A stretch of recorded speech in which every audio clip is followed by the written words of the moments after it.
This episode is brought to you by Indeed. When your computer breaks, you don't wait for it to magically start working again. You fix the problem. So why wait to hire the people your company desperately needs? Use Indeed's sponsored jobs to hire top talent fast. And even better, you only pay for results. There's no need to wait. Speed up your hiring with a $75 sponsored job credit at Indeed.com/podcast. Terms and conditions apply.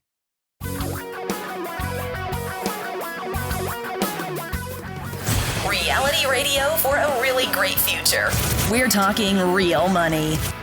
It is the radio show that is truly about you making the most of your dough, about managing it better, building wealth more sensibly, logically, easily, really, and a whole lot less expensively.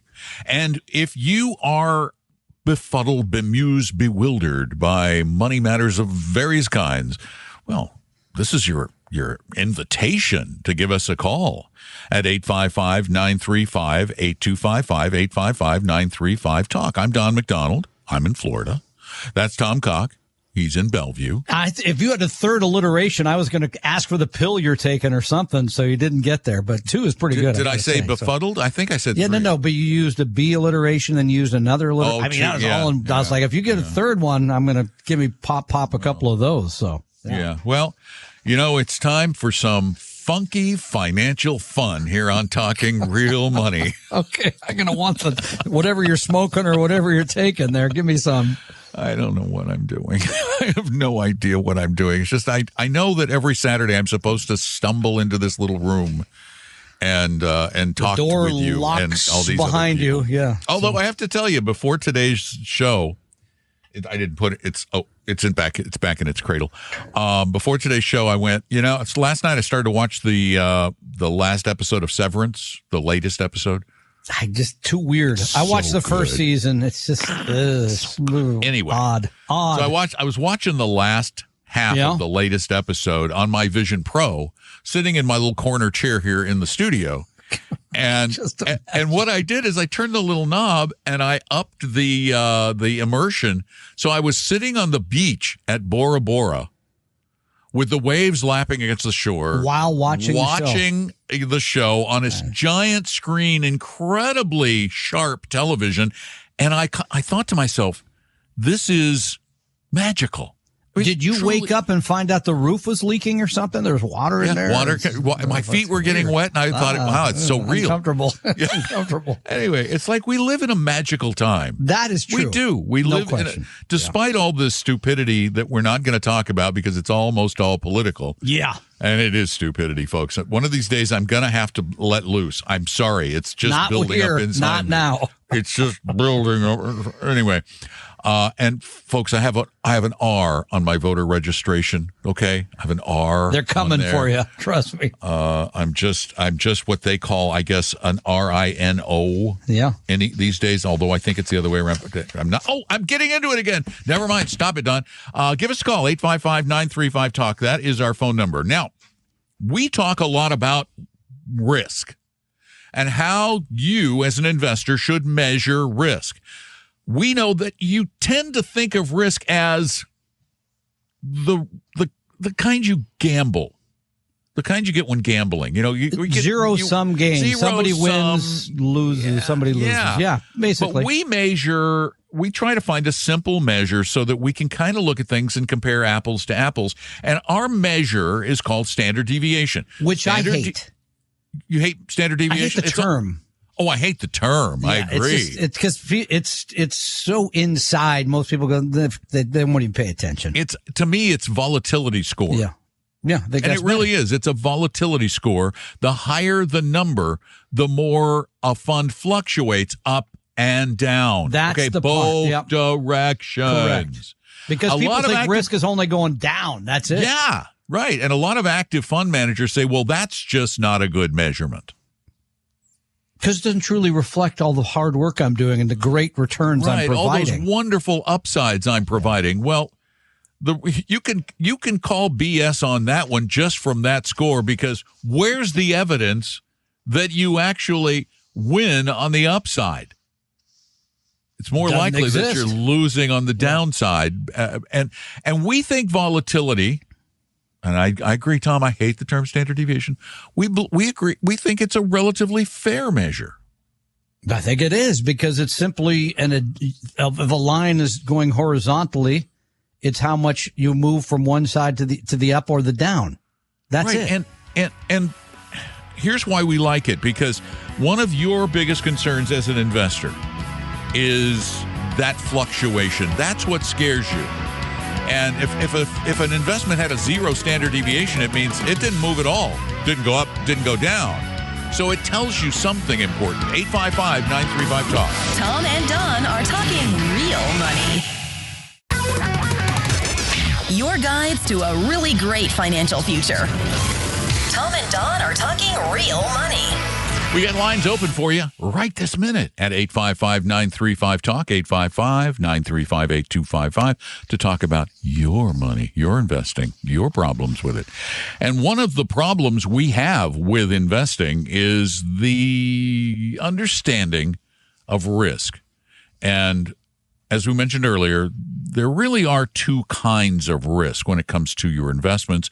One is the risk of total loss, which we believe shouldn't exist in your portfolio at all. I still see it on a regular basis. People hold individual stocks, and those can go out of business. It's happened. We're talking about something, and this is where I think part of the problem lies in these arguments about whether things like standard deviation or the volatility measure are worth considering, and that is, what are we comparing to? And when we talk about using standard deviation or that volatility number, we're talking about comparing very similar products. We're not comparing a stock to a mutual fund. We're not even really, most of the time, comparing active to passive. We're trying to compare passive-ish to index-ish, that kind of thing. And it is not. There is no such thing as a perfect indicator of anything. I think that's the thing to remember. This is frankly, just one measure. Yeah, it is. I mean, because the fellow who wrote this piece talked about sort of the disadvantages that people bring up when they're talking about standard deviation. Hidden risks, for example, time horizon. I mean, hidden risks is as bad as Bernie Madoff stealing all your money, saying, hey, look at this, I'm making 1.5% a month every year, year after year. And that's something that is immeasurable. You can't measure thieving. It's not a measure. It's not something you can calculate. Oh, I think this one has a very high theft index.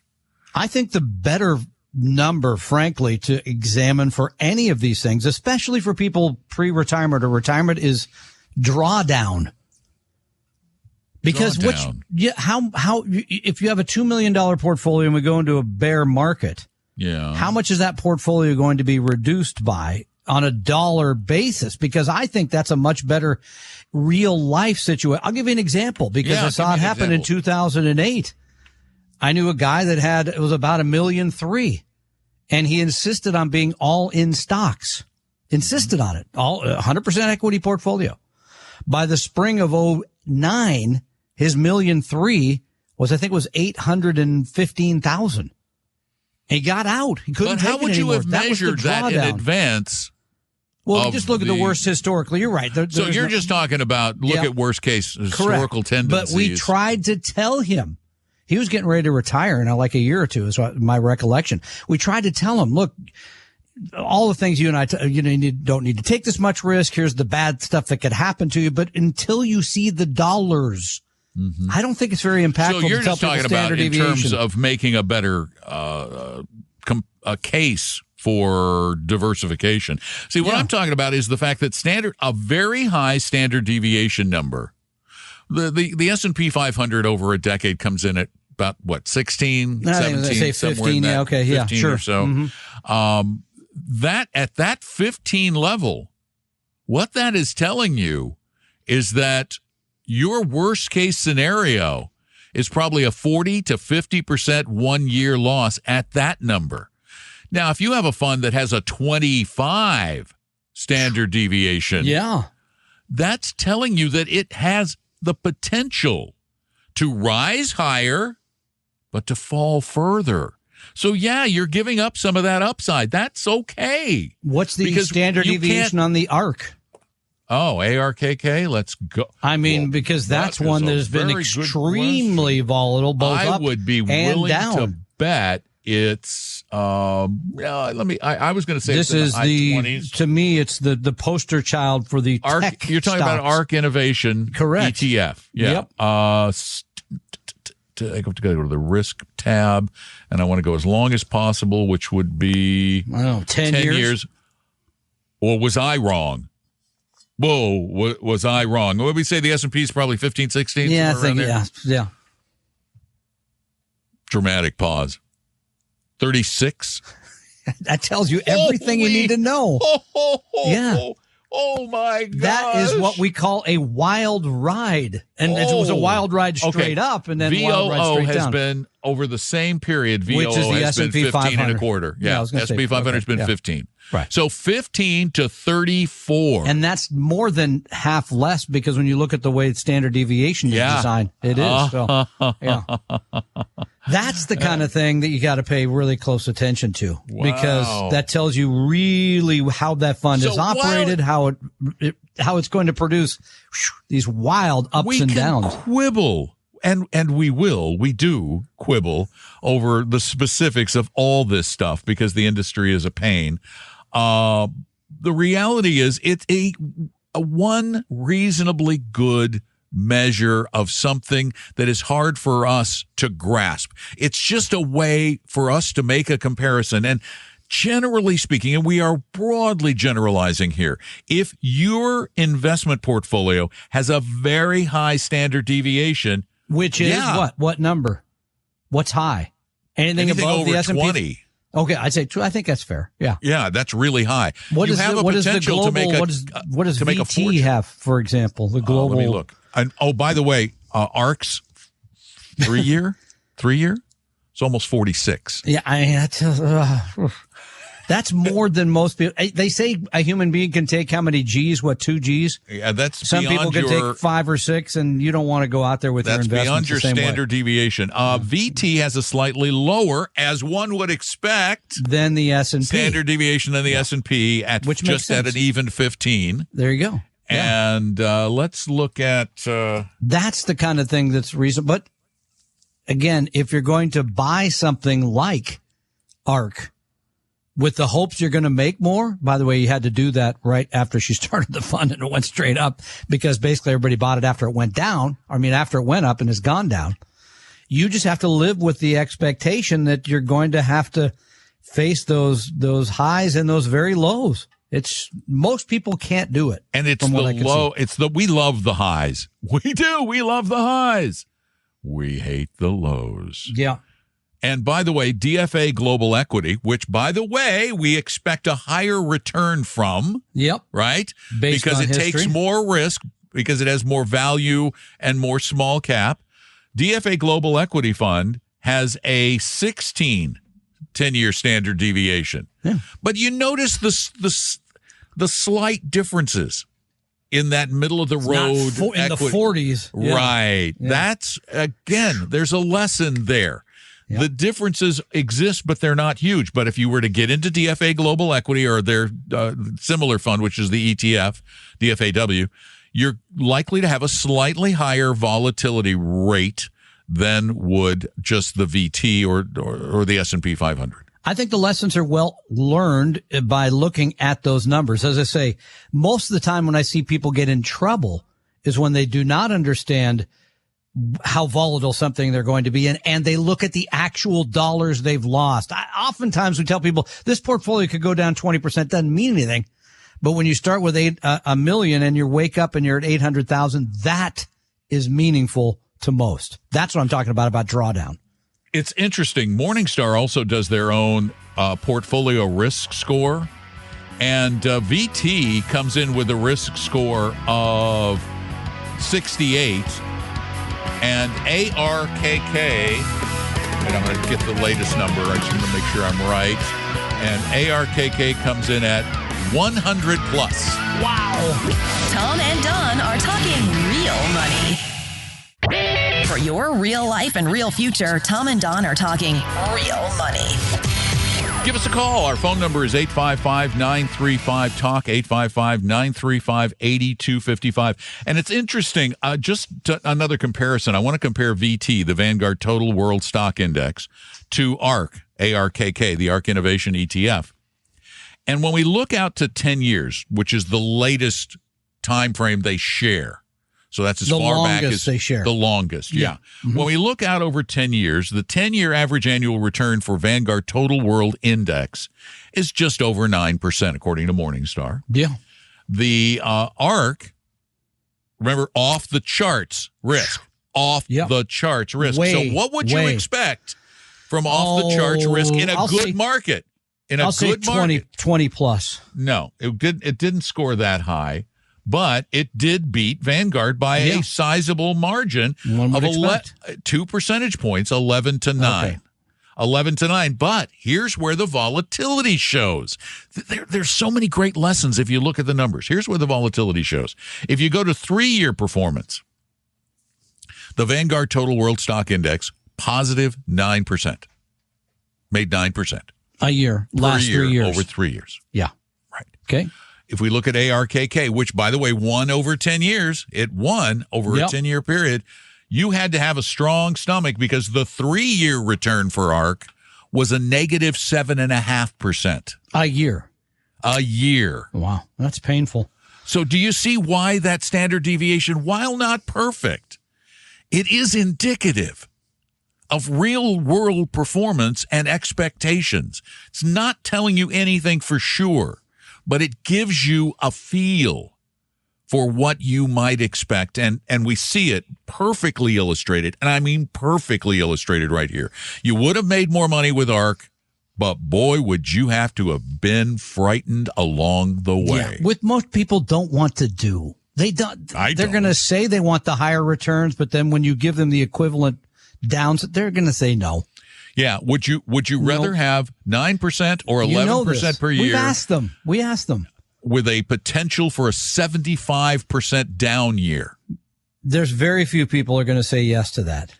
In fact, what was the worst year ARK? Oh, I'm very close on 7. I was just guessing what their worst year's been. What's their worst year been in the last 10?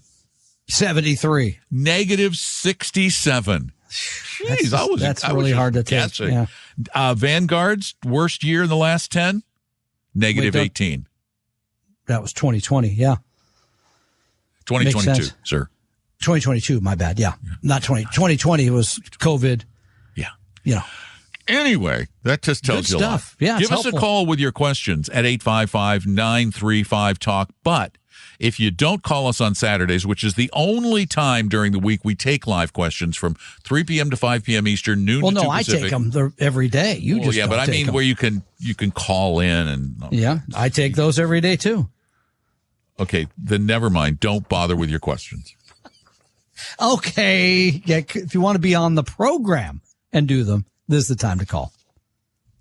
All right. I guess if we're going to quibble, like the people who quibble over standard deviation. You want a question? But we also take them at talkingrealmoney.com. Just hit the contact us form, and you can type them or speak them, and we'll get them on a future podcast. Go ahead. And this came from Seattle. John in Seattle. I said, I heard you guys talking about rebalancing your portfolio in the show where you sell the highs and buy the lows. But how do you do that with a portfolio of index funds? You sell the winners and buy the losers. Huh?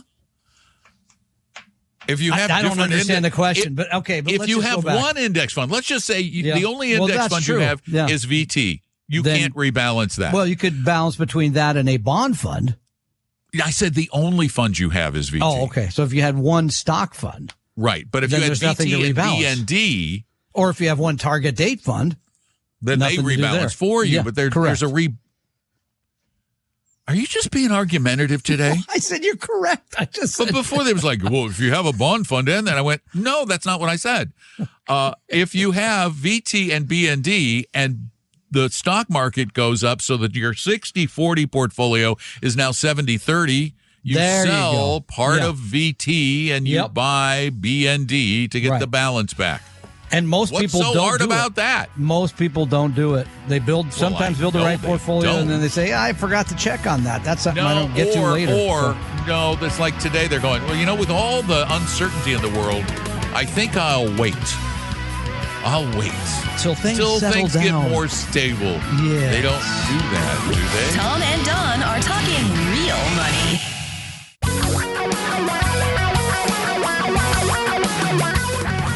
Reality radio for a really great future. We're talking real money. It is the Talking Real Money talk show where we talk about money, really.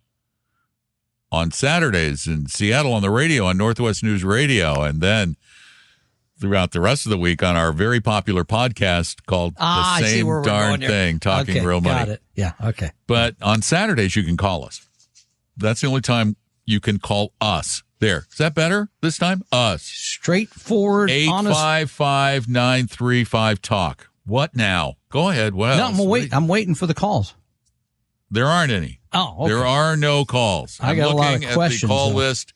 There are no calls. So this is your opportunity to whittle down the gigantic pile of questions from which you can barely see, behind which you can barely see because they're right up. You look like Kilroy. Boy, is there a dated reference. Yeah, boy. I was even 50 before years my ago? time. I mean, no, it's before that. It was World War II. Okay, that's true. Yeah, It was before our time. It was your dad's time. Yeah, exactly. Yeah. So you want some questions? Is that what you're saying? Yes, that's what I was saying in a just trying to get roundabout to it. way. I was trying to get there. Sarah writes us from, and I think I'm pronouncing this right, Shirts, Texas. Says, be careful the way you say it. Love the show. Using an online platform for my investments called M1. Portfolio is 50% in VTI, 35% in VXUS, and 15% VBR. 41. Is this a wise portfolio for my age if I want to retire with $1 million and contribute the max to my Roth, rest of my contribution to my traditional IRA? And she has about $95,000 in there now. But the first question, she has others, but the first one is that a good mix? VTI for 50, 35% in VXUS, and 15% in VBR. That sounds pretty good to me. Yeah, Tom loves it. I just said that, didn't I? I don't really. Yeah, I'd rather your help see. there. What would you rather split see? VTI and VXUS more closely, but that's okay. Yeah, well, yeah, because you want the 50-50 I split, want it but you- 60, yeah. 40, 50-50. Yes, Okay. I want it a little But closer this is to that. fine. Yeah, this but is it's good. great for Yeah. an equity position. Yeah, there's nothing wrong with For that. an equity position. Now, there is, except for the diversification you get for basically owning the entire stock market with an overweight towards small cap and value, you are fully exposed to the stock market with that. That's a She's 41. I mean, I know. I'm you don't just want a saying, whole lot of bonds. Yeah, she's probably fine. I just want to make it clear that it is, if your risk profile warrants this, then it's great. your $95,000 could be $50,000 at some point. Could be 45. Yeah. Yeah, 50, that's 40. just the thing to remember. But you're still putting the money in. You're good so- with that? Absolutely. Yeah. Second question, she says, is M1 okay? I hear about Fidelity Vanguard. Yeah, I like no, M1 because M1's it's fine. auto rebalancing. Yeah. I kind of fear them because they appear to be little known. Don't worry about that. They got SIPC insurance. Yeah, they're fine. and we really don't have to worry about our brokerage firms, even if Unless they're it's a small one. There are small M1 ones, is yeah. not that small. No, not that small. Madoff Securities, yes. Yes. That's Check one we Bernie's should have worried balance. about. But Yeah. generally speaking, if they're under SIPC, they're at least being vetted by someone. And really, the only way you can lose in a brokerage account is if the brokerage firm steals your money or securities. Yeah, well, she asked this. That's the third question. What happens to me and my money if M1 goes under? Do I The lose securities everything? remain. No. Yeah, you still own if those they stocks. go under, and that's why The SIPC funds. insurance is not expensive, because SIPC insurance is mainly against fraud. Yeah. Because the Securities Investors Protection Corporation knows that if a firm goes under, they can just walk in the next business day. They walk in over the weekend. They'll look around. They'll go, okay, here are all these securities. We're going to move them to a new custodian. That's all. It's similar to what happened right here in Seattle with Washington Mutual.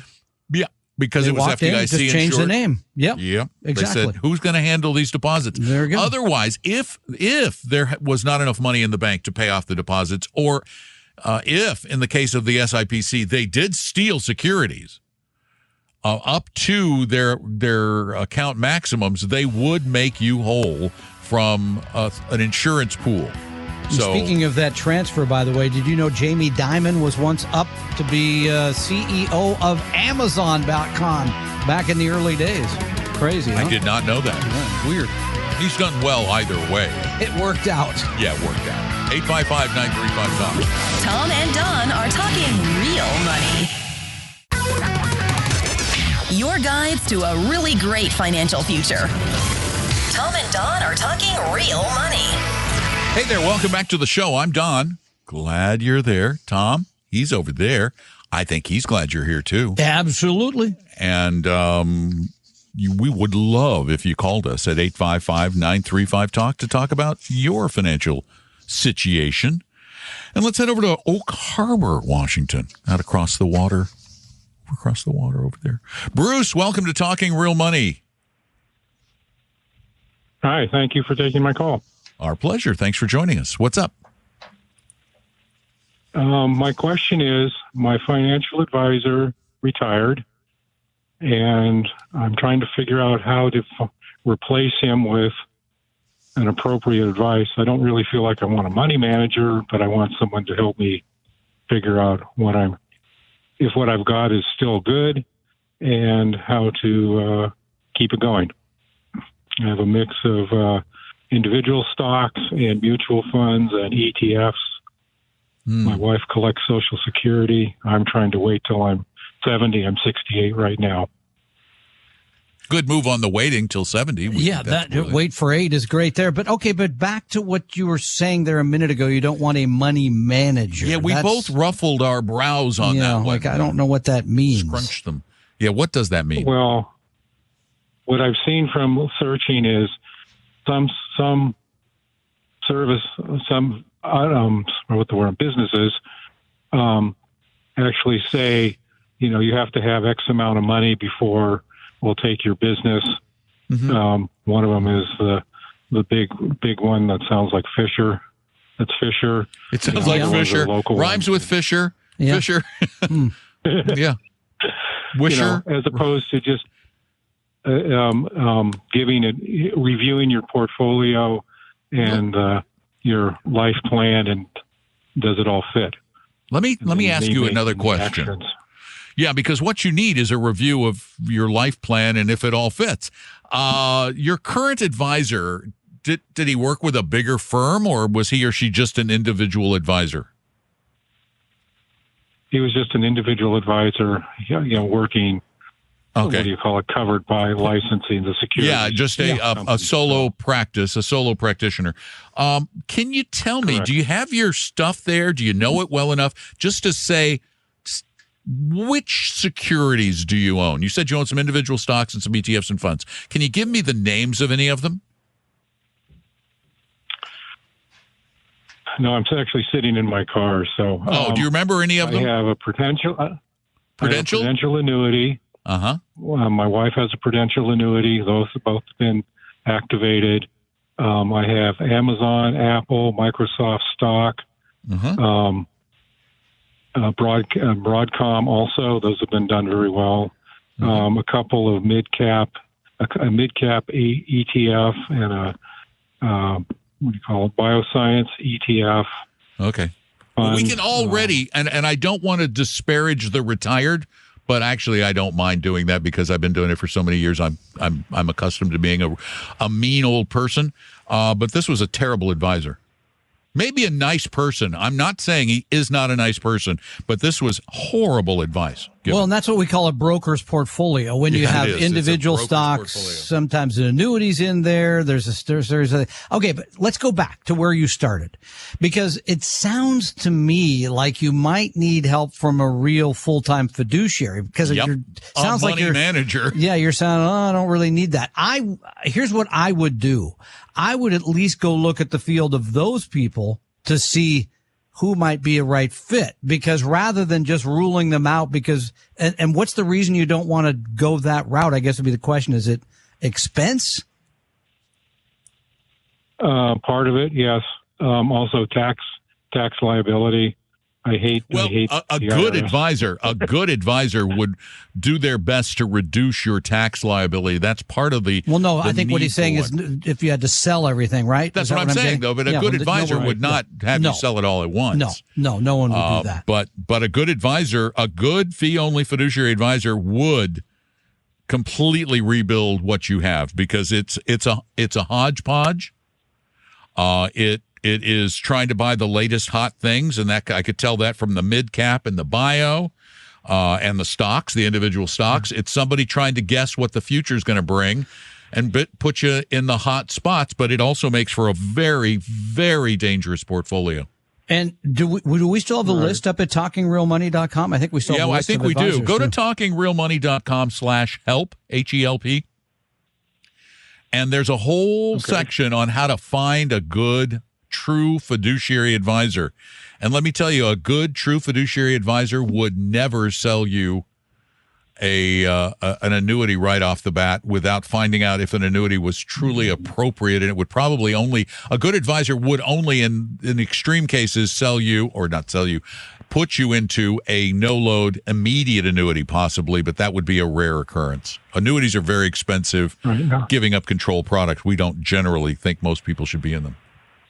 Big commissions, surrender charges. Most of this stuff I've had for a long time, so it's appreciated dramatically. I mean, I got in. This is like 15 years ago. Anything you would have done over the past 10 or 15, 20 years in the stock market would have made a lot of money. Anything. It didn't matter. Could have been the worst advice ever. You still would have made money. Well, no, what he's saying is, though, it's going to be hard to clean up. Okay, but that's still worth looking at. Yeah, exactly. Yep. I wouldn't wait around. I'd go look at the TalkingRealMoney.com/help and dig into that a little bit. Okay. Yep. Please do. Okay, so but it's a financial advisor. Yeah. You need a fee-only financial advisor who promises to only act as a fiduciary. Right. Okay. That helps quite a bit. Thank you. Good luck to you, sir. We thank you for the call. Let's go to Tacoma, Washington. And Joel, it's your turn. Yes, sir. Thank you, fellas. I've been listening for about 20 years. I followed. Tom's not that old. 15. Okay. Stop it. All right, Joel, the floor is yours. Go ahead. And I invested in the 3 Vanguard funds that you mentioned years ago, the Total U.S., the International, International, and the Intermediate U.S. bond, and have stayed there.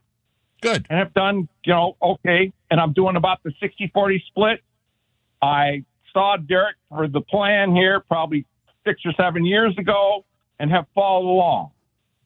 I'm getting close to retiring. Do I need to do another plan or just follow what he already has laid out? I would get 6 or 7 years. Yeah, I would go see somebody. If it's Derek, it's great. He does great work. Derek's a great guy. Similar, but yes, you should have another look at that. That's long enough. Absolutely. Particularly as you're coming into retirement now, because the plan changes when you move from accumulation into distribution. Total difference. Okay.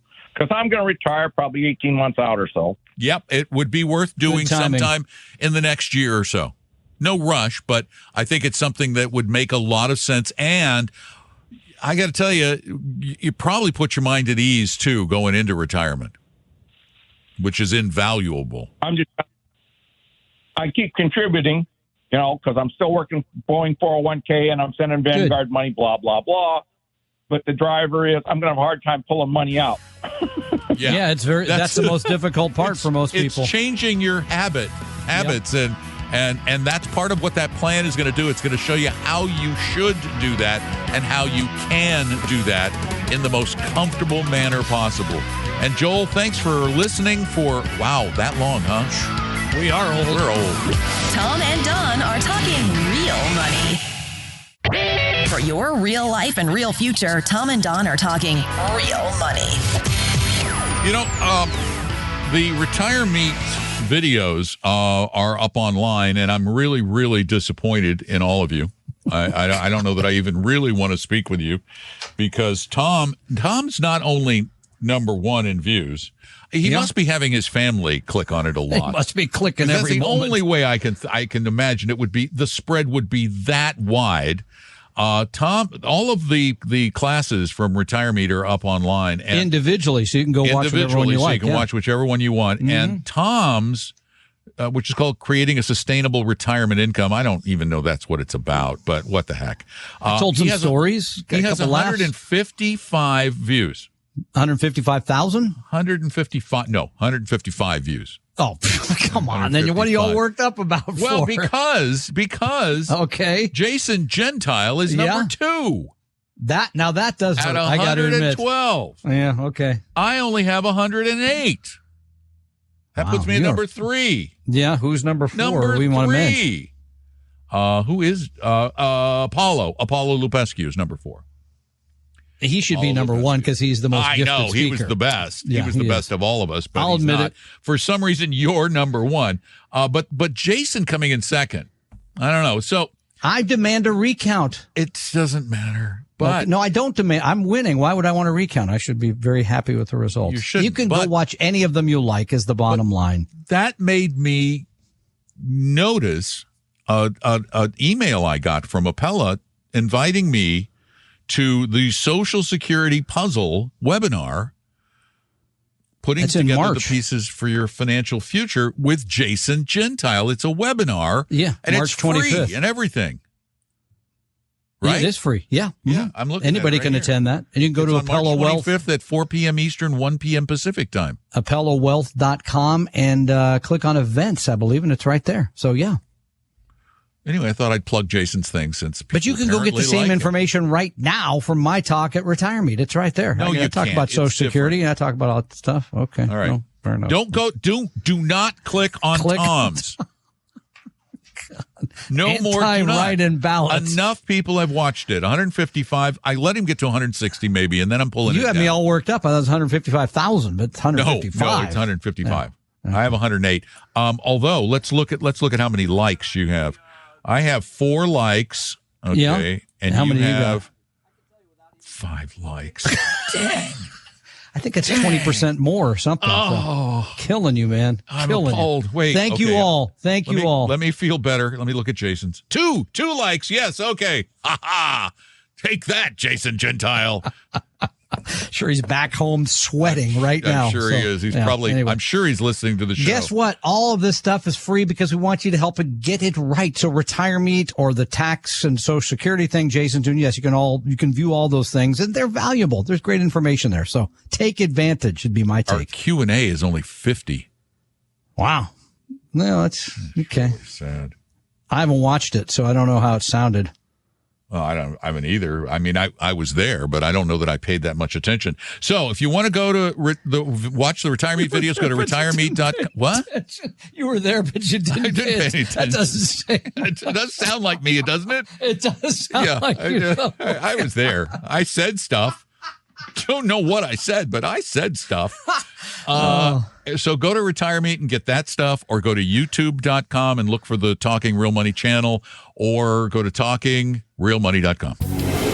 The opinions and views expressed on this podcast were current on the date recorded. Opinions, estimates, forecasts, and statements of financial market trends that are based on current market conditions constitute our judgment and are subject to change without notice, including any forward-looking estimates or statements which are based on certain expectations and assumptions. Although information and opinions given have been obtained from or based on sources believed to be reliable, no warranty or representation is made as to their correctness, completeness, or accuracy.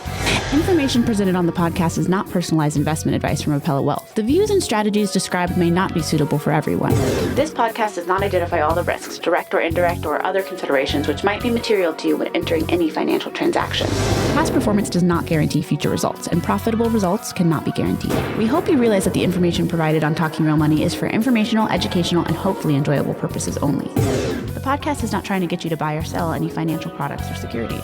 Instead, the program is provided as a public service by Apella Wealth, a fee-only registered investment advisor. Please see Apella Wealth's ADV Part 2A on our website for information regarding Apella's fees and services. Apella Capital, LLC, DBA Apella Wealth, is an investment advisory firm registered with the Securities and Exchange Commission. The firm only transacts business in the states where it is properly registered or excluded or exempt from registration requirements. Registration with the SEC or any state securities authority does not imply a certain level of skill or training. Apella does not provide tax or legal advice, and nothing either stated or implied here should be inferred as providing such advice.